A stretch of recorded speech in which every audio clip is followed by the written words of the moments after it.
A paz do Senhor Jesus Cristo, que as riquezas de Cristo abunde em seus corações. Mas nós estamos aqui para podermos falar da palavra do Senhor, nosso estudo, nosso discipulado. É um trabalho que Deus colocou em meu coração e nós vamos dar sequência a esse trabalho. Amém? Bom, hoje nós estamos já quase terminando aí a nossa mais uma obra, né? E hoje vamos falar sobre o curso Em Missão com Deus. E hoje vamos falar sobre a penúltima unidade desse curso.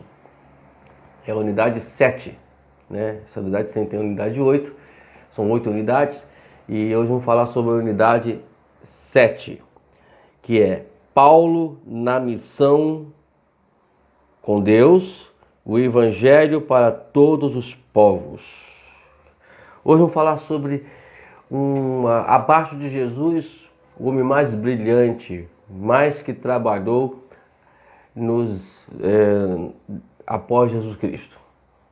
Paulo, né? Vamos falar um pouquinho sobre Paulo hoje. Eu creio que tudo que vamos falar hoje é até mesmo para nosso crescimento espiritual. Eu, particularmente, quando estava preparando essa matéria, até comentei com minha esposa justamente sobre isso, né? Sobre a importância que tem a vida de Paulo para nós que temos a chama missionária, que nós fomos chamados para fazer a obra do Senhor. Então, isso na verdade tem nos dado, sabe, esses privilégios, né, de podermos trabalhar em função do reino de Deus. Amém? Vamos lá? Antes de encontrar Jesus, Paulo não era uma companhia agradável. Sua maior fraqueza era sua confiança naquilo que poderia fazer. Incrivelmente zeloso, ele perseguiu a igreja de Deus. O Sinédrio provavelmente disse-lhe: "Vá, Paulo, nós lhe damos a melhor educação possível aos pés de Gamaliel. Vá e detenha aqueles cristãos." Como os poderosos líderes muitas vezes fazem, eles o enviaram para fazer o serviço sujo deles. Como fazem os jovens zelosos em qualquer época. Paulo foi. Mas enquanto ia pelo caminho errado, Paulo estava prestes a conhecer Deus. E aqui vemos esse relato de Paulo, né? E até vemos o quanto ele foi útil para o Evangelho. Mas antes disso, né, tivemos aí a história de Paulo, como ainda Saulo, né? O Saulo de Tarso, o homem que perseguia a igreja, o homem que esteve até mesmo lá. A Bíblia não relata se ele apedrejou ou não Estevão, e eu praticamente não consegui ainda ler isso ainda não. Eu já li o capítulo 7 várias vezes de Atos dos Apóstolos, não consegui ler, mas sabemos que ele compartilhou ali junto com aquela situação. E alguns estudiosos dizem que aquele ato, aquela situação foi fundamental para que ele pudesse conhecer Jesus e de uma forma bíblica, da forma que tinha que conhecer, ok? Vamos lá, vamos hoje falar sobre o nosso diagrama. Mais uma vez estamos mostrando ele aí, para que vocês possam lembrar. A gente vai agora, nessas duas unidades, mostrar o diagrama para que você possa se familiarizar com ele. Bom, vamos lá. Primeiro caminho do diagrama, que é a primeira realidade do diagrama que nós colocamos aí, que é a figura 1, né? Deus está sempre agindo ao seu redor, ainda que você esteja trabalhando contra ele. Deus estava agindo ao redor de Saulo de Tarso, mas Saulo perdeu totalmente de vista. Saulo estava Saulo estava tão concentrado no que faria para Deus que perdeu o que Deus estava fazendo. Não via que Deus estava usando tudo o que havia acontecido aos jovens, jovem igreja para cumprir o seu propósito. De alguma forma, Deus começou a penetrar no coração dele. Isso pode se ter iniciado quando Gamaliel deu ao Sinédrio ao conselho. Então vamos lá, eu quero ler ele justamente porque é interessante e a sabedoria deste homem, Gamaliel. Capítulo 5, no versículo 38 e o 39 de Atos dos Apóstolos. Vamos lá? Capítulo 5, versículo 39 e 38 e 39. Diz assim: portanto, nesse caso eu os aconselho, deixe esses homens em paz e solte-nos. Se o propósito ou atividade deles for de origem humana, fracassará. Se proceder de Deus, vocês não serão capazes de impedi-los, pois se acharão lutando contra Deus. Que sábia sabedoria. Nossa, eu creio que foi uma das palavras, eu nem grifei isso aqui ainda na minha Bíblia. Eu leio e não esqueço de grifar, né? Mas é tão uma sabedoria imensa. O Gamaliel estava deixando bem claro que não tinha o que fazer, né? E hoje também não tem o que fazer. Se você realmente crê em Deus, não terá o que fazer. Se Deus operar, nada pode ser impedido. Amém? Vamos lá? Vamos continuar aqui a nossa leitura espetacular, né? Em cada momento de Deus estão pessoas que lutaram contra Deus e contra o cristianismo com todas as forças até que foram conquistadas por Cristo e tornaram-se seus discípulos zelosos. Ainda que você trabalhe contra Deus, Ele está agindo ao seu redor. Quando você vê alguém se opondo a Deus, lembre-se de que aquele rebelde talvez esteja lutando contra o trabalho de Deus no coração dele. Não corra dessa pessoa. Como Estevão, fique onde você está e testemunhe de Cristo. Mesmo que as coisas não pareciam, né, bem indicativas, mas Deus estava agindo em favor da vida do ainda Saulo de Tarso. Tanto que ele estava próximo, né, as roupas de Estevão caíram aos seus pés. Poderia cair aos pés de todo mundo, mas caiu aos pés de Saulo de Tarso. Ele comprovou, ele viu a oração extraordinária de Estevão ali antes de morrer e ouviu Estevão dizer: eis que vejo o Senhor assentado sobre o trono, né? E ainda ouviu Estevão dizer: não impute os seus pecados. Quer dizer, então ele presenciou toda essa situação. Ele foi muito bem evangelizado. Aquilo foi fundamental, como eu disse inicialmente aqui, para a salvação dele, como nós podemos ver mais à frente, lá no caminho de Damasco. Então, Deus agiu ao redor dele. Queridos irmãos, por mais que aparenta as pessoas que perseguem a igreja, que é contra a igreja, essas, na verdade, são as pessoas especiais para Deus. Nós temos que orar por eles, continuar orando por eles, orando para essas pessoas se libertarem. Eu tenho pessoas na minha família que precisam de libertação, e se elas se libertarem, elas serão missionárias. E eu oro muito por isso, Não, é claro, eu não vou aqui admitir pecado, né? Não vou aqui concordar com pecado, vou concordar com situações, mas vamos continuar orando, porque creio que Deus tem muito a fazer e Deus vai fazer em nome de Jesus. Né? Eu sempre falo para minha esposa isso. Vamos lá? Segundo lugar do diagrama é Deus busca um relacionamento pessoal de amor com você. 3 relatos do encontro pessoal de Paulo com Deus aparecem nas Escrituras. Nos 2 últimos, Paulo dá o próprio testemunho e cada relato tem elementos distintos. Onde estão? Estão no capítulo 9, capítulo 22 e capítulo 26. Você pode ler com calma depois essas passagens. No capítulo 9,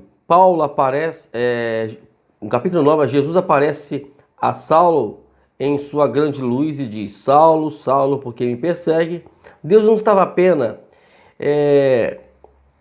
agindo ao redor de Saulo, mas também mostrando o seu amor por meio de Jesus. Deus estava buscando um relacionamento de amor com Saulo quando Jesus estava face a face com ele. Então, ali começava agora um romance entre Jesus e Saulo de Tarso, né? Então, ali começava um romance e Deus buscava naquele momento agora, daquele instante que ele vai para Damasco, e o objetivo de Damasco, como podemos ver na Escritura, era prender os cristãos e até matá-los, se fosse possível, mas ali no caminho ele tem um encontro com o Senhor, né? Então, o primeiro estágio, Deus estava ao redor, né? Ao redor dele, né? E ele estava se buscando nesse encontro com Saulo de Tarso um relacionamento. Para a maioria de nós, o primeiro impulso foi contar a alguém sobre a nossa experiência. No testemunho em Atos 22:14, Paulo repete as palavras de Ananias enquanto conta as 3 razões pelas quais Deus escolheu. Vamos lá. Conhecer a sua vontade, ver aquele justo e ouvir a voz da sua boca. Todos envolvem um relacionamento íntimo. Deus disse: desejo um relacionamento íntimo com você. Então você será minha testemunha a todos os homens daquilo que tem visto e ouvido. Para ser um apóstolo, um dos quesitos para ser apóstolo é ver Jesus, é estar com Jesus, né? No caso, você poderia dizer, mas Paulo, ele não esteve com Jesus. Bom, aqui em Damasco teve. Então, o ministério apostolado, como até o apóstolo Paulo mesmo, ele dá lá, é uma unção apostolado, né? Desculpe, lá no capítulo 4 de Efésios, apóstolo é um deles, e apóstolo, na verdade, é quando a pessoa tem uma experiência pessoal, um encontro com Deus. E ele ouviu Deus falar, ele tem uma relação pessoal e bem pessoal com Deus, ele viu Deus. E no caso Paulo aqui, ele agora nesse momento aqui, para a ida dele para Damasco, ele também tem esse quesito. Como também eu e você podemos ter. Eu aqui não vou aqui falar, em breve, quem sabe aí, nesse estudo nosso sobre discipulado, a gente entra aí num ponto aí que a gente possa falar isso de uma forma mais clara e com tempo, né, claro, para poder falar sobre isso. Mas o ministério apostolado, ele existe sim nesta era. Como muitos dizem que não, mas ele existe sim. Mas eu estou dentro da Escritura. E o quesito, ou um dos quesitos, né, para ser um apóstolo, é preciso que ele veja Jesus.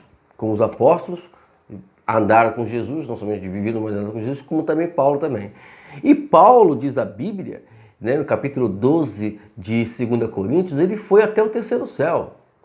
Então, Paulo, Deus deu a Paulo todos os quesitos, né, a qual ele precisava para ser chamado de apóstolo, né? É uma coisa interessante que eu tenho ultimamente muito, né? Muito convivido com isso, e Deus tem dado, sabe, tem feito algumas coisas a meu respeito que eu estou impressionado, até mesmo referente a esse assunto. Vamos lá. Primeiramente, ele faz ele anda ao nosso redor, busca um relacionamento. O terceiro agora, Deus revela a revelação de Deus, perdão, é o seu convite para seguir com ele. Por meio do obediente Ananias, Saulo imediatamente soube do seu mandato de levar o evangelho de Deus aos povos não alcançados da sua época. Ao salvar Paulo, o Senhor deixou o seu propósito claro como um cristal. Essa revelação foi o convite que Saulo recebeu por estar em missão com Deus. Levar o evangelho aos gentios e todos os povos não alcançados. O que Deus revelou a você, que indique que o convite que lhe faz a se juntar a Ele. Qual é o convite? O que Ele revelou a você? Deixa eu deixar aqui uma coisa bem clara para você. Toda questão do ministério cristão tem que haver uma revelação. Eu não estou falando de revelação que alguém falou para mim, uma revelação pessoal. Todo ministério, toda pessoa que se envolve no ministério, ele tem revelação. Eu tive uma revelação pessoal. Tudo que hoje eu faço, eu tive duas etapas do meu ministério. Primeiramente, a primeira etapa, quando eu ainda era novo convertido, né? Eu tive uma revelação, uma visão, quer dizer, e eu me vi pregando para a multidão com a Bíblia aberta. Aí naquela época, eu não imaginava, não tinha noção de nada disso. Aí entrei para o seminário, né?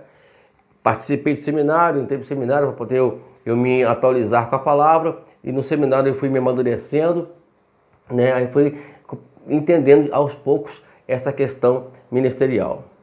Depois, já passado muitos anos, eu tive uma revelação muito mais ampla e bem mais especificada no monte que eu estava orando. Não vou aqui falar sobre isso aqui porque o tempo não permite, mas, bom, ninguém me falou nada. O que me falaram foi justamente aquilo que Deus já tinha me mostrado. Então, amados, por favor, pare de andar atrás de revelação, pelo amor de Deus. Vamos lá? Quarto, Deus fala pelo Espírito Santo por meio da Bíblia, da oração, das circunstâncias, da igreja, e com o fim de revelar a si mesmo, seus propósitos e seus modos de agir. O fato de Saulo ter aceito Jesus Cristo como Messias não foi algo que tenha particularmente agradado aos judeus em Damasco e em Jerusalém, e consideravam antigas atividades dele bastante boas. Agora Saulo de Tarso queria ter certeza de como o Senhor queria que ele procedesse a cada situação para cumprir o seu propósito. Em cada momento de sua vida estava claro que Paulo tinha um relacionamento pessoal com Deus e Deus lhe havia falado pessoalmente. Está entendendo aí? Falar pessoalmente. Ele não veio porque Ananias falou, ele teve confirmação, tem que haver confirmação, né? Esse jovem hebreu, certamente conhecia as Escrituras, como claramente mostram as suas muitas epístolas. Desde o início da sua vida, Saulo dependia muito do Espírito Santo. Ele era uma pessoa de oração que permitia que o Senhor guiasse por meio das circunstâncias e do conselho de outros membros do corpo de Cristo. Aqui nós temos duas coisas que você precisa entender para confirmar o seu ministério. Primeiro, Paulo foi guiado em meio às circunstâncias que ele viveu. Circunstâncias de revelação, circunstâncias de perseguição, enfim. Essa foi a primeira. E a segunda é que ele estava debaixo de uma autoridade espiritual. O que hoje faz com que a gente, na verdade, cresça espiritualmente é quando nós estamos debaixo de uma autoridade. E aqui ele buscou o conselho dos membros do corpo. A gente vai detalhar isso mais à frente aqui, é muito interessante, tá bom? Deus estava agindo por meio do seu Espírito Santo ao proteger Saulo, quando os judeus conspiraram para matá-lo. E assim, o Espírito Santo sempre falando com ele. É interessante como é bom você ouvir a voz do Espírito Santo, você ser guiado pelo Espírito Santo. Tá ok? Então aqui nós aprendemos que ele fala por meio da Bíblia, ele fala por meio da igreja, ele fala por meio das circunstâncias, ele fala por meio da oração, ele fala por meio da igreja. Entenderam, gente? Então, se você não lê Bíblia, tá difícil. Se você não ora, piorou. Se você não vai na igreja, é complicado. Se você não entende as circunstâncias que estão ao teu redor, tá ruim o negócio. E se você não vá, se você não como diz aqui, você não vai à igreja, um dos pontos fundamentais é isso, porque na igreja, na verdade, né, tudo pode acontecer para que você possa ouvir a voz de Deus. Vamos lá, quinto, o convite de Deus, que Deus faz a você para trabalhar com Ele, leva a uma crise na fé que requer fé e ação. A primeira crise na fé que Saulo enfrentou durante a sua experiência de conversão foi a sua experiência de conversão. Durante os 3 dias em Damasco, em que ele esteve cego, ele não comeu. Essa crise em relação ao que ele cria exigiu fé e ação. Tudo aquilo que achava que sabia, ele já não sabia mais. Entretanto, ele sabia de novo o fato que havia encontrado Jesus. Isso é o bastante. Ele agora tem um encontro com Jesus. Isso fez a diferença na vida do nosso amigo Saulo de Tarso. Então, as coisas acontecem, nós temos que tomar decisões. E as decisões de Paulo aqui foi se converter, foi a sua experiência na sua conversão. Uma boa conversão, ela traz benefícios futuros, né? Então, por isso que na conversão você tem que ter um bom discipulador, tem que ter um irmão crente ao teu lado. Quando você vai para a igreja e você tem uma turma de desviado, de sanguessuga, então, meu irmão, é complicado, não vai... É mais um que vai dar trabalho ao pastor.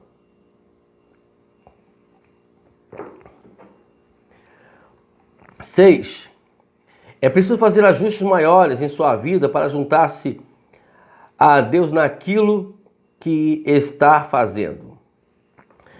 Em sua Bíblia, aqui, vamos ler aqui outro relato, né, do apóstolo Paulo, e aqui em Atos dos Apóstolos, capítulo 26. Vamos ler o capítulo 14 até o capítulo 18. Você já pode aí abrir na sua Bíblia, né? Capítulo 26, versículo 14 ao 18. Diz assim, meus amados, a Escritura Sagrada: todos caímos por terra. Então ouvi uma voz que me dizia, em aramaico: Saulo, Saulo, por que você está me perseguindo? Resistir ao aguilhão só lhe trará dor. Então perguntei: quem és tu, Senhor? Respondeu o Senhor: eu sou Jesus, a quem você está perseguindo. Agora, levante-se e fique em pé. E eu lhe pareci para constituir o servo e testemunha do que você viu ao meu respeito, do que eu lhe mostrarei. Eu livrarei do seu próprio povo e dos gentios, aos quais eu o envio, para abrir-lhes os olhos e convertê-los das trevas para a luz e do poder de Satanás para Deus, a fim de que recebam o perdão dos seus pecados e herança entre as quais são santificados pela fé em mim. Então, temos aqui o relato do próprio Paulo testemunhando referente à sua salvação, à sua conversão ao Senhor, né? Vamos lá, sétimo. E aqui vimos que ele mostrou que ele fez grandes ajustes, né? E aí toda conversão, amado, tem que ter ajustes, né? Eu me lembro que quando me converti, né? Não que eu sou contra jogar futebol, gosto muito de jogar futebol, mas na época eu estava tão assim envolvido que eu determinei que não ia mais jogar bola como jogava antes, né? Por exemplo, eu tinha mais chuteira, eu ia para todo domingo para campo de futebol, jogar nos times lá. Eu não era muito bom jogador não, mas a gente quebrava o galho. E aí, aconteceu que quando eu me converti, eu peguei minha chuteira e dei ela pro meu amigo lá. Ele ficou assustado comigo porque ele achou que que não ia acontecer isso nunca e acabou. Foi a maior prova que eu pudesse ter. Então eu tenho que fazer ajustes. Grandes ajustes para a gente poder fazer a missão com o Senhor também. E ajustes que às vezes eu não quero fazer e às vezes dói um pouquinho, né? Vamos continuar? Terminando aqui a figura 1 do nosso diagrama. A sétima realidade. Deus conhece a Deus, você conhece a Deus por experiência, à medida que Ele obedece e Ele realiza a sua obra por seu intermédio. O segredo do sucesso do apóstolo Paulo, diante do sofrimento, estava no seu íntimo relacionamento com o Cristo vivo. Entendeu? Então, nós conhecemos Deus quando nós obedecemos a Ele. E aí eu fico imaginando essas pessoas que querem o oba-oba nas igrejas, que querem viver, né, de oba-oba. Eu fico pensando, sabe, qual o destino desse pessoal? Qual é o final deles? E que geração eles também estão montando aí? Tem uma turma de geração hoje, sabe, feita com esse pessoal que infelizmente, misericórdia, que a qual só fizeram coisas erradas e ensinam as coisas erradas. É por isso que eu sou dentro do princípio que eu aprendi com o meu saudoso pastor Raimundo Linhares e o meu ainda vivo pastor Geraldo Cândido. Um pastor, os dois, um me ensinou, um me acendeu a chama da missão e o outro me colocou dentro da missão. Esses dois homens, eles são para mim o meu ícone, né? Não são o meu Deus, mas são o meu ícone. São os homens que Deus os usou para poder eu ter essa vontade que eu tenho hoje de fazer missão. Primeiro, o saudoso pastor Raimundo, que me acendeu a chama, repito. E depois o pastor Geraldo Cândido, que me empurrou para a missão. Vamos lá? Agora, o segundo diagrama, né, a figura número 2, fala sobre os marcos que a qual Deus nos faz. Vamos lá? Primeiro, Deus nos escolhe. O termo para eleito, que Paulo usa em Efésios 1:4, como também nos elegeu nele antes da fundação do mundo, para sermos santos e irrepreensíveis dele em amor, descreve a ideia de que Deus escolheu você.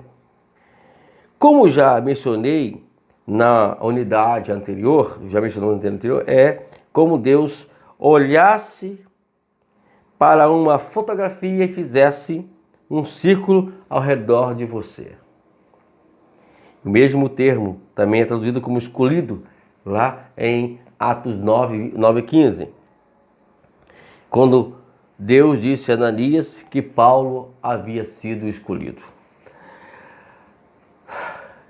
Irmãos, me passou um filme aqui na minha mente agora, sabe? Quando a gente passa, né, a gente começa a lembrar de tantas coisas que nós já passamos, tanta coisa que já vivemos, né? Enfim. Amém? Vamos lá. Número 2. Deus chama você para si mesmo, para seguir missão com Ele.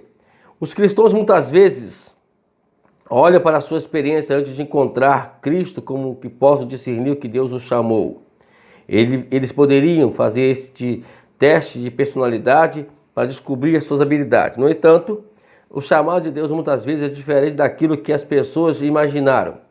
Ao chamar você, Deus lhe dá o seu Espírito, que lhe concede dons espirituais e que deseja que você tenha para realizar a tarefa que lhe foi dada. Isso quer dizer o seguinte, né? Deus não está em busca de qualificados. Paulo, ele tanto entendeu isso, que ele chamou todo o seu conhecimento como esterco. Irmãos, sabe o que é esterco? Então, é isso aí.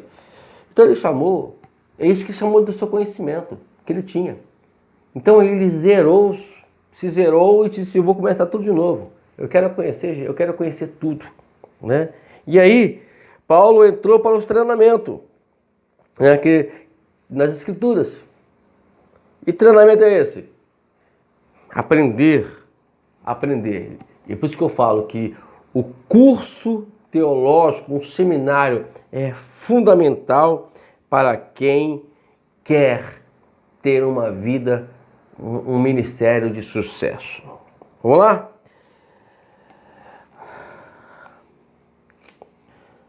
Por exemplo, a questão toda hoje é que a gente, na verdade, eu vou ler aqui esse parte do livro aqui, que eu acho interessante, você presta atenção. Quando um contador é salvo, os membros da igreja desejam transformá-lo no tesoureiro da igreja. Sem dúvida, alguém pode usar essa habilidade para o reino, mas essa não é uma forma segura de saber com que você foi chamado. Outros podem dizer, você é um bom orador, você foi chamado para pregar, ou você é um professor, por isso dê aula na escola dominical. As pessoas muitas vezes avaliam a sua habilidade pelo que elas podem ver fisicamente, mas essa não é a realidade de Deus, né? Não é porque eu tenho uma profissão, eu sou contador, que agora eu fui chamado para cuidar da finança da igreja. Eu sou um bom orador, eu fui chamado para poder cuidar da parte educativa da igreja. Não, irmãos, não tem nada a ver uma coisa com a outra, tá bom, queridos? Não vamos entrar para essa questão, não. Vamos lá, vamos ler essa parte que eu achei muito interessante. Em seu livro A Igreja com Propósito, Rick Warren usa o acróstico MOLD para ajudar os cristãos a obter uma compreensão equilibrada do chamado de Deus. Vamos lá. Eu vou botar aí na tela para você entender isso. Vamos lá. Olha lá, seu molde. Vamos lá. Ânimo ou paixão, personalidade, tipo, habilidades, dons espirituais e experiência. Então, primeiramente paixão, aí colocou ânimo e paixão para poder botar o M aqui. Aí depois falou a personalidade, que tem que ser mudada, tem que ser transformada. Aí vem a habilidade, que é a qual Deus nos concede, os dons para poder fazer as atividades e a experiência para que você possa ter convicção do que você está fazendo, tá ok? Outra coisa também interessante para nós também, vamos lá, deixa eu ler essa parte tem que ser um pouquinho mais longa, me perdoem. Paulo passou 3 anos na Arábia e 10 anos em sua cidade natal descobrindo o que Deus queria que fizesse. Por fim, Barnabé foi até Tarso e convidou Paulo para vir para Antioquia a fim de ajudá-lo na nova igreja gentia ali. Após um longo ano de experiência para a própria disciplina de Paulo com os cristãos de Antioquia, veio a fome sobre a Judéia. Ele e Barnabé foram os anciões em Jerusalém com uma oferta da igreja em Antioquia. Quando mostraram-se obedientes, eles voltaram de Antioquia e permaneceram fiéis em adoração e no jejum diante do Senhor. Enquanto estavam empenhados na atividade com os anciões da igreja, o Espírito Santo falou, dando os próximos passos e propósito de Deus para eles. Separa-me, Barnabé e Saulo, para a obra que eu tenho chamado. Assim começou a primeira das 3 viagens missionárias que levaram Paulo por todo mundo romano em sua época. Deus chama você para ser fiel no pouco, para que Ele possa dar-lhe muito mais para fazer na sua obra. Queridos irmãos, eu botei uma observação aqui, ó. Para desempenhar seu chamado, devemos estar em comunhão com a nossa igreja. Então, você observou que na nossa leitura do nosso texto aqui, do livro, é que Paulo estava em sintonia, em comunhão com a sua igreja. Eu fico vendo uma turma de gente querendo fazer viagens missionárias, trabalhos missionários, mas não tem comunhão com a igreja, nem o seu pastor sabe onde ele está. Então tome cuidado, principalmente você, para quando convidar alguém para pregar na tua igreja, que seja membro de igreja, debaixo de autoridade de igreja, de pastor da igreja. Se não for, não convide, que é rebelde e essas pessoas não podem, não têm honra, não são dignos, pode dizer, para pregar até mesmo o evangelho. Amém? O nosso chamado, como chamá-lo de Paulo, está baseado na graça e não nas nossas habilidades. Às vezes nós temos tantas coisas que nós sabemos fazer, mas tudo é feito pela graça de Deus. Vamos lá, terceiro marco. Deus inicia um pacto de promessa e de obediência com você. Então, e começa agora Deus fazer um pacto com o apóstolo Paulo. E eu fico muito feliz que Deus sempre mesmo que a gente quebra, né, alguns princípios bíblicos, alguns princípios com Deus, mas Deus vai esperar o momento certo para Ele poder nos renovar novamente e fazer novamente o pacto. Aconteceu com Abraão, aconteceu com Moisés, aconteceu com Davi e inúmeras pessoas que tiveram seus problemas pessoais, mas Deus foi lá e renovou o pacto com eles. Isso dentro da obediência, né? Deixa eu ler essa parte aqui. Quando você deve ter visto, a obediência de Paulo ao seu pacto de conexão com Deus trouxe-lhe muitas adversidades. Todavia, ele seria o primeiro a admitir que era imensamente abençoado no seu relacionamento íntimo com Cristo ressurreto. Você não vê um indício algum de que o grande apóstolo foi egoísta com qualquer coisa que Deus lhe deu. Pelo contrário, estava pronto para gastar toda a sua energia para abençoar todos os povos. O que chamou a atenção aqui é que Paulo sempre estava ciente que a obediência a Deus iria lhe trazer muitas adversidades. Número 4, Deus prepara você para a missão. Né? Estamos aqui, Deus preparando Paulo para a grande missão, né? E o melhor disso tudo, né, mano? O melhor disso tudo é que ele foi preparado, foram 13 anos em aguardo. Depois de 13 anos, Barnabé vai lá, chama Paulo, né? E diz a história que Barnabé viajou 200 quilômetros para buscar Paulo. Quando chega lá, busca Paulo, aí Paulo fica mais um ano, né, ali com Barnabé, para quem? Para, enfim, ele ser enviado para a obra missionária. Deixa eu aqui lembrar algo você, meu amado. Quanto maior for o trabalho que Deus designou para você, maior também será o preparo que Deus vai fazer com você também.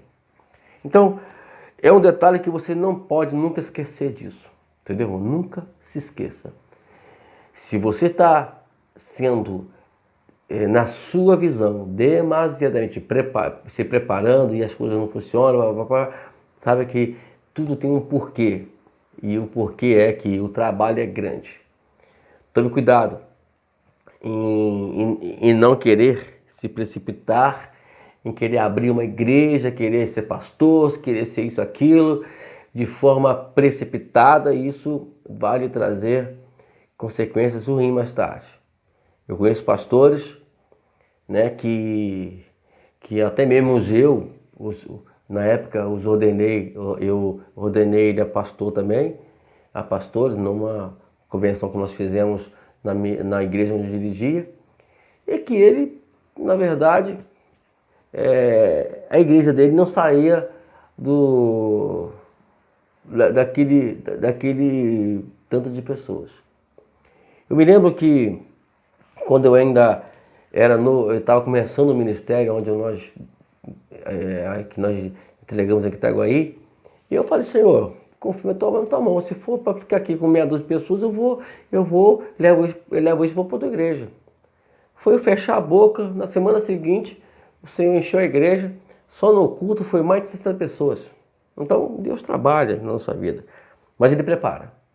E o preparo, ele tem que ser muito minucioso, muito cuidadoso. E Deus tem esse cuidado para conosco. Precisamos louvar a Ele e deixa Ele preparar você para essa grande obra. Não se precipita não. Né? Fique tranquilo, Deus tem o controle de tudo. Ok? Vamos lá. Os cristãos modernos muitas vezes se esquecem de que o sofrimento acompanha o serviço. Meu amado. Não pense em você que você vai ficar nessa, vai ser tudo facinho para você não. E repito, o sofrimento vai acompanhar o serviço. Eu quero deixar para você aí, para você ler em casa, cuidadosamente, estude e faça a lição de casa em Romanos capítulo 5, versículo 1 até o versículo 5, tá ok?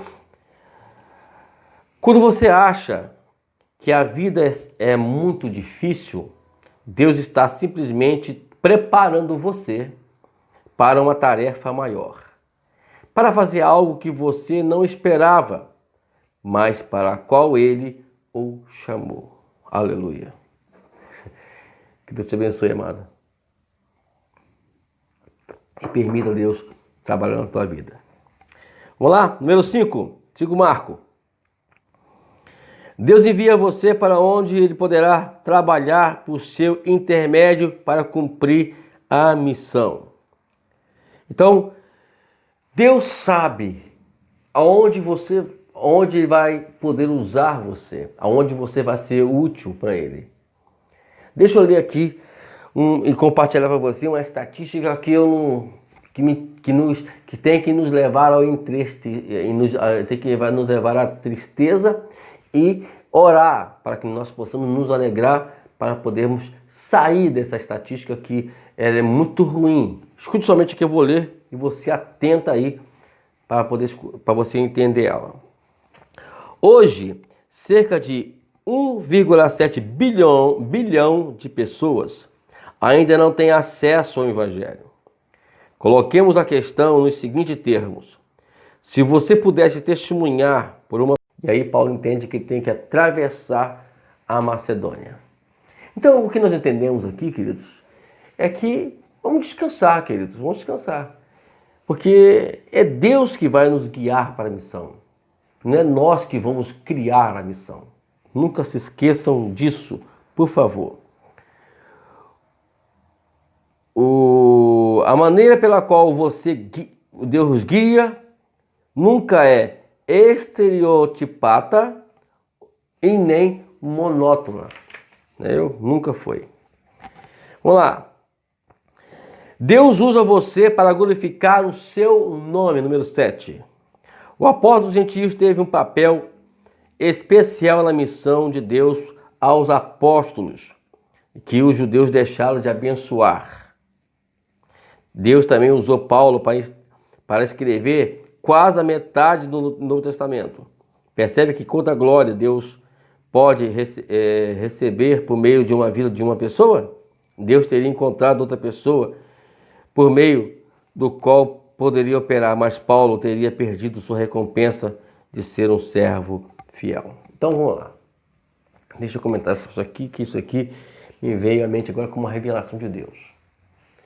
Entenda uma coisa, queridos. Paulo, ele não perdeu tempo. E ele assumiu a missão, assumiu a obra que Deus tinha colocado nas mãos dele. Infelizmente, muitos do que eu conheci não fizeram isso. deixá-lo de lado e outros vão fazer. Irmãos, entenda uma coisa. Deus não precisa nem de mim e nem de você. Eu já falei aqui em umas mensagens atrás, nós temos que receber isso como honra, como um privilégio, que nós não merecemos nada disso, mas mesmo assim Deus nos escolheu. Hoje mesmo eu estava conversando com a minha esposa, ela fazendo algum comentário de decepção com o ministério antigo que nós pertencíamos, né? E eu falei assim, não, minha filha, não decepciona não. Porque no ministério que nós tivemos algumas perdas, né? Perda que eu falo, não vou dizer que sejam perdas, mas foram tempos perdidos, entre aspas, que ela disse que poderíamos não perder como família, como filhos, e às vezes deixamos de lado para podermos nos focar na obra, e aí as pessoas, em vez de pensar nisso, elas dão um chega para lá e nem bola dão. Eu falei, não precisa chegar com isso. Importante, eu fiz a conta para ela. Eu fiz a conta de 6 igrejas que foram abertas, intermédio do ministério, do nosso ministério, de mim e dela. Eu falei que hoje tem um casal, né? Hoje tem uma igreja que um casal estava perdido dentro da igreja, perdido. E eu e ela fomos lá, oramos pelo casal, né? E hoje tem uma igreja, né? Temos outro casal em outro lugar, igreja, temos outro casal lá, temos ali, tem uma pastora que eu tive até pregando na igreja dela, né? Que também lá, tudo feito no ministério, e foram outros que eu esqueci. Tá entendendo, amados? Eu falei para ela, fica tranquila, né? O nome do Senhor foi glorificado. Isso que é o importante, nada mais do que isso, né? Vamos nós. Vamos lá, eu quero falar aqui sobre uma coisa interessante. Movimento de implantação de igreja. MII. Movimento de implantação de igrejas. Eu tenho uma honra de dizer que, gente, enquanto os muitos estão aí, sabe, desfrutando daquilo que Deus nos deu a honra de levantar, né, estão se vangloriando, dizendo que são, que não são. E eu estou aqui muito feliz sabendo que nós conseguimos alcançar muitas vidas intermédio desse momentos que nós vivemos aí de ministério. E tem muito mais coisas para fazer ainda. Nós temos aí 2 igrejas que foram criadas e fora as ramificações dessas 2 igrejas. Então, tudo isso é fruto de um trabalho que nós nos dispusemos a fazer isso. Eu tenho muita honra de dizer que a minha esposa, ela é fundamental para tudo isso. Por mais que ela fica meio triste, porque muitas pessoas não honraram isso, né? Mas também não tem que receber a honra de Deus. Eu falei com ela que a nossa honra pertence ao nosso Deus, que tem que nos honrar, não essas pessoas. Tá ok? Vamos lá. Deixa eu falar alguma coisinha aqui, eu só vou ler mesmo os temas, porque a gente não tem aqui o tempo bastante para a gente poder detalhar tudo isso, né? Vamos lá. Em um movimento de plantação de igreja, alguém tem que ir ao local onde o povo vive, porque o evangelho nunca chegará lá, a menos que alguém de fora o leve. Isso aí é óbvio, né, amados? Então, se você quer movimentar implantações de igrejas, que esse é o foco da igreja, esse tem que ser a visão da igreja, porque uma igreja que não tem visão de implantar novas igrejas é uma igreja estagnada. E o que acontece quando uma água está estagnada? Só tem bicho. Cheira mal. Bom, deixa eu ficar só por aqui, só senão alguém vai dizer que eu estou mexendo com ele. O outro, letra B.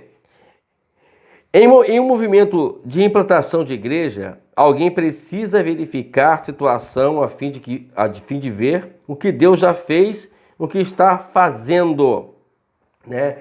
Tem que haver isso, verificar, precisa termos observação sobre isso, né? O que Deus está fazendo aqui, o que Deus o que ele já fez, o que ele está fazendo. Então, precisa fazermos isso, ok? Letra C. Em movimento de implantação de igreja, alguém precisa comunicar o Evangelho. O que é o Evangelho, amados? Evangelho é boas novas, boas notícias. E assim temos que fazer. E aí fica uma turma e diz, mas o Evangelho está sendo notícias antigas. Então, é sinal que o Evangelho não está sendo pregado. Está sendo pregado, o homem está falando por si próprio. Letra D. Em um movimento de implantação de igrejas, alguém deve mover-se do grupo de cristãos, usando as pontes que Deus preparou para o grupo das pessoas que precisam das mensagens. Então, na verdade, amados, eu chamo isso de extensão missionária, né? Pontes missionárias, aonde pessoas vão ser alcançadas, porque sempre entre A ou B existe um vale, né? E esse vale, alguém tem que passar para o outro lado. E para passar tem que criar pontes. Então é por isso que nós chamamos isso de extensão missionária. E eu tenho mais um nome aqui para colocar, se caso mais tarde venhamos precisar. Pontes missionárias. Pontes que Deus prepara para trazer a mensagem do Senhor. Letra E. Em um movimento de implantação de igrejas, alguém precisa encontrar um local neutro para compartilhar livremente o Evangelho e ensinar os discípulos. O que é um lugar neutro? É lugares que ainda não existem igrejas. Só havia uma competição. Tem pessoas que abrem igreja ao lado da outra. Eu não sei que cara de pau é essa, meu irmão. Meu Deus do céu. Nem se fosse católica. Nem se fosse a igreja ubandista, ou igreja ubandista, nem que fosse ubandista, acho que você cria, sabe, uma competição. Não temos que competir, nós temos que proclamar o Evangelho, entendeu? Seja que for a igreja, para com essa competição, tem que ir para um lugar neutro, onde as pessoas ainda não foram alcançadas pelo Evangelho, tá ok? Vamos pensar um pouquinho sobre isso, hein? Letra F. Em um movimento de implantação de igrejas, alguém precisa fazer discípulo. Você já pregou o Evangelho, e fazer o discípulo é fundamental para a evolução do trabalho. Como é que o trabalho vai andar se não tem discípulo? Então, tem que haver isso, tem que se preocupar com isso. Eu conheço igrejas, pelo amor de Deus, eu já fiz comentários sobre isso, eu não sei como não tem semacol esse pessoal, não estão semacol, não faz discípulo. Aí o pastor morre, a igreja vai ficar a mão de quem? Aí alguém vai tomar, são gerações. Fazer discípulos é você formar gerações de homens e de mulheres que vão continuar a obra de Cristo. Foi o que Jesus fez. Está me entendendo? Jesus fez, ele começou a criar gerações e tem que ser criados, amados. Letra G. Em um movimento de implantação de igreja, alguém precisa orar e esperar que Deus faça uma obra sobrenatural diante daqueles que se opõem ao Evangelho. Agora mudou, porque aí tem a oposição. Como é que você vai mudar essa oposição? O quê? Quando algo que somente Deus pode fazer age naquele lugar. Por exemplo, quando Paulo chega lá em Malta, ele é mordido por uma víbora, né? E as pessoas até comentam que esse cara, nós vamos morrer mesmo, porque sai do naufrágio, agora é mordido por uma serpente venenosa, mas aí ele pega a serpente como se fosse um mosquitinho e joga dentro do fogo. Aí aquilo chama a atenção do povo. Olha só, vamos prestar atenção, chama a atenção do povo. E aí naquela localidade existia alguém que estava doente. Foi que chamou a atenção. Paulo foi lá e orou e a pessoa foi curada. Vocês estão entendendo? E olha que Paulo estava preso. E mesmo assim ele foi lá e fez a obra. Mas tudo começa quando existe o sobrenatural. Temos que parar com esse negócio de fazer campanha de milagre. O sobrenatural ela acontece naturalmente quando nós estamos em sintonia com Deus. Tá ok? Vamos parar com isso. Eu sou contra completamente trabalho de campanha. Eu sou mesmo. Eu falo abertamente e falo na cara de todo mundo. E vou explicar por quê. Ainda explico por quê ainda. Vamos lá. Letra H. Em um movimento de implantação de igrejas, alguém precisa preparar líderes multiplicadores para liderar a congregação. Bom, você não vai ficar a vida toda lá. Eu, particularmente, eu tenho em mente justamente esse trabalho. Fazer discípulo e preparar pessoas, deixo alguém lá e parte para outra. Esse é minha oração. E se Deus estiver nesse negócio, as coisas vão acontecer. Fica aí gravado nesse vídeo, hein? E assim temos que fazer também. Para isso você tem que ter preparo. Esses vídeos, na verdade, que estão estudando aqui, eles na verdade são uma forma são subsídios que nós damos para você estudar e passar as lições para as pessoas. Vai te ajudar, né? Letra I. Em um movimento de implantação de igrejas, alguém precisa treinar discípulos e líderes que possam reproduzir e multiplicar igrejas. A igreja tem que crescer. Para isso tem que haver treinamento contínuo. O meu trabalho especificamente é esse, treinar pessoas. Eu estou treinando pessoas aqui em termos desses vídeos, né? E se for preciso a gente vai também fazer trabalhos aí fora. Inclusive estou deixando aqui a minha agenda aberta. E claro, antecipadamente, né, para que não possa haver nenhum problema com os meus líderes lá da minha igreja. E para que eles liberem ou não, tem que ser avisado antecipadamente. E preferência diz que não tenha culto lá na igreja, porque o meu trabalho é um trabalho de sábado ou não. E eu fico uma semana sem na igreja e a outra não. Eu vou na igreja uma semana e a outra fico em casa. E a outra eu vou para o trabalho. Então eu tenho que dar acesso à igreja. Então a gente tem que aproveitar os momentos a qual nós não temos atividades. Tá ok? Eu estou aqui, olha. Se você me chamar, eu estou aí para dar estudo, estou aqui para poder pregar. Deus já me liberou. O importante é isso. Eu também tenho o aval do meu ministério. Letra J. Em um movimento de implantação de igrejas, os líderes afastam-se e deixam os líderes nativos fazer o trabalho, apesar de manterem com eles um relacionamento fraterno, como fez Paulo. Paulo sempre estava lá e visitava novamente aqueles que a qual ele discipulava e deixava lá. Porque a real é o seguinte, o que eu entendo de trabalho de missão aqui, que Paulo fez muito isso, você implanta uma igreja, você prepara líderes, você prepara pessoas, principalmente aqueles que a qual é da região, porque é mais fácil, você prepara aquelas pessoas, prepara e deixa lá e depois vai embora e continua mantendo um relacionamento com eles, fraterno. Como mandar uma cartinha, hoje em dia nós temos aí o WhatsApp, nós temos o Facebook, hoje em dia ficou mais fácil do que o tempo do Paulo, hoje está mais fácil, então vamos continuar aí, tá ok? E assim terminamos esta parte do MII, Movimento de Implantação de Igrejas. Bom, para terminarmos agora, nós vamos agora fazer uma conclusão aqui boa, né? Deus não apenas trabalha apesar das circunstâncias, Ele trabalha por meio delas. Quando você se deparar com um obstáculo ou com uma frustração, em tudo dai graças, porque essa é a vontade de Deus em Cristo Jesus para convosco. O Espírito de Deus irá ajudá-lo a interpretar as circunstâncias e trabalhará por meio delas para cumprir o seu propósito.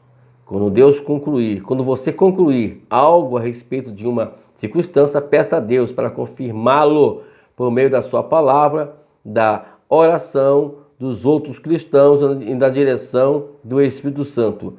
Não deixe que situações contrárias impeçam você de fazer a vontade de Deus. É isso aí, irmãos. Que nós possamos estar ligados aqui. Paulo apresenta a sua opinião em Romanos 15, mostrando 4 razões porque a missão de todos os povos é glorificar a Deus. Então, deixa eu deixar bem claro aqui, antes de nós lermos essas 4 razões de Paulo aqui, que ele fala porque a razão do povo, porque a missão de todos os povos é glorificar a Deus, lembrando que tudo é para a glorificação do nosso Deus, ok? Vamos lá, vamos terminar aqui falando sobre essas 4 aqui. Primeiro, Cristo sofreu para que todos os povos glorifiquem a Deus. Cristo morreu para isso. Eu queria compartilhar lendo com vocês. Romanos capítulo 15. Estou ficando um pouquinho demorado, mas é assim mesmo, coisa boa sempre demora. Versículo 8 e versículo 9 de capítulo 15 diz o seguinte: porque eu lhes digo que Cristo se tornou servo dos que são da circuncisão por amor à verdade de Deus, para confirmar as promessas feitas aos patriarcas, a fim de que os gentios glorifiquem a Deus por sua misericórdia, como está escrito: por isso eu te louvarei entre os gentios, cantarei louvores ao teu nome. Então, Cristo sofreu para que todos glorifiquem a Deus. Segundo, a mensagem de toda a Bíblia é que todos os povos glorifiquem a Deus. Versículo 4 diz o seguinte, amados: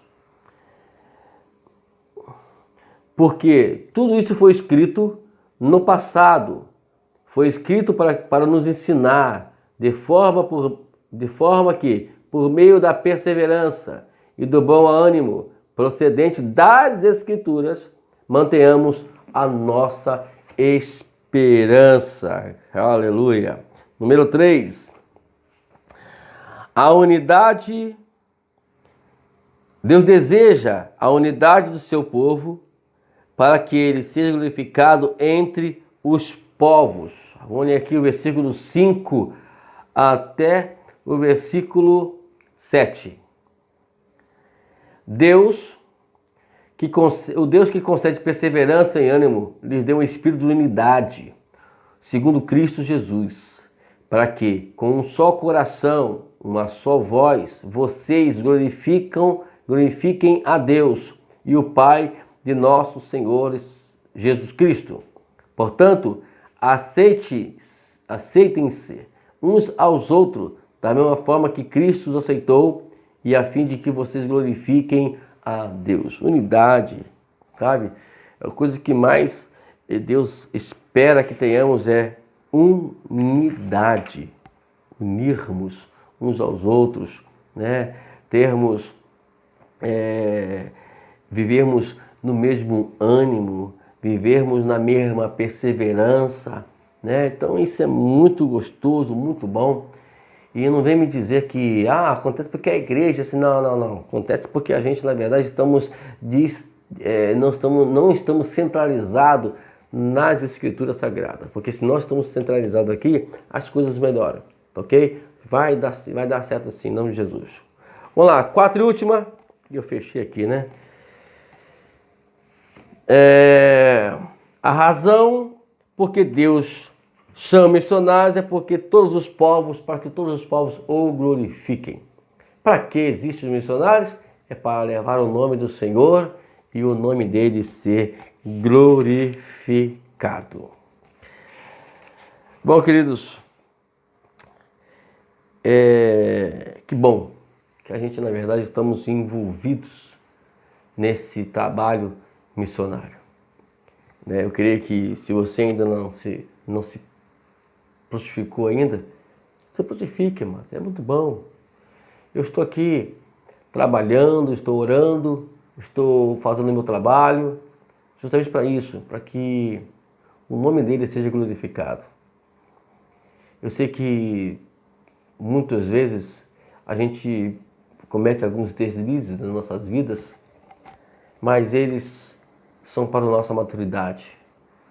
De repente, foi bom termos divisado agora do que lá onde Deus vai nos levar. Se nós tivemos problemas ontem, é porque o hoje é para servir de experiência, para que o amanhã a gente faça tudo de melhor para o nosso Deus. Tá ok? Eu quero deixar essa minha palavra para você e que esse estudo de hoje seja de bastante de serventia para você. Que Deus te abençoe grandiosamente e que vivemos em missão com Ele constantemente. A próxima unidade é a última unidade do curso em missão com Deus. Então eu quero que você não perca, esteja conosco, né? Dê lá o seu ok pra gente, né? Nos faz um comentário, nos faz perguntas se for preciso. Eu estou aqui à sua disposição, tá ok? Eu vou deixar sempre agora, estou deixando agora nos meus vídeos o meu canal, o link do canal do YouTube, o link lá do Facebook, e vou deixar também meu WhatsApp para você também, ok? Para que você possa nos ligar, para que você possa conversar conosco. Eu quero estar ao seu dispor para poder atender a você e para que possa compartilhar e te ajudar e ser um colaborador no seu crescimento espiritual. Amém? Deixa o lembrete, o céu é o nosso limite, né? E que a bondade e a misericórdia de Deus acompanhe para onde quer que você for e que assim o amor de Deus Pai, a graça bendita do Salvador Jesus Cristo, a comunhão do Espírito Santo seja sobre a sua vida. Todos podemos dizer amém. Até a próxima unidade. É a última unidade, a próxima, hein? Em nome de Jesus, estamos aí firme e forte.